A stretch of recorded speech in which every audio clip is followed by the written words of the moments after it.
కర్మ సిద్ధాంతం ఎలా పనిచేస్తుందో చూడండి. కళ్ళు చెట్టుకున్న మామిడి పండును చూసాయంట. మనసులో ఆశ పుట్టింది.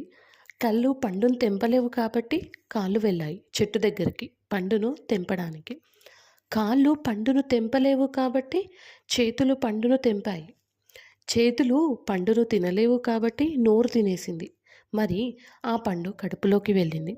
ఇప్పుడు చూడండి, ఎవరు చూసారో వాళ్ళు వెళ్ళలేదు. ఎవరు వెళ్ళారో వాళ్ళు కోయలేదు.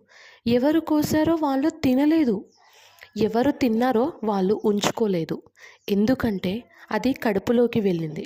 కాబట్టి ఇప్పుడు ఎప్పుడైతే తోటమాలి చూశాడో అప్పుడు దెబ్బలు వీపు మీద పడ్డాయి. పాపం వీపు తప్పేమీ లేదు. కానీ ఎప్పుడైతే దెబ్బలు వీపు మీద పడ్డాయో అప్పుడు కళ్ళల్లో నుండి నీళ్లు వచ్చాయి. ఎందుకు అంటే మొదట పండును చూసింది కళ్ళే కాబట్టి. కర్మ సిద్ధాంతం చూసారా ఎలా పనిచేస్తుందో?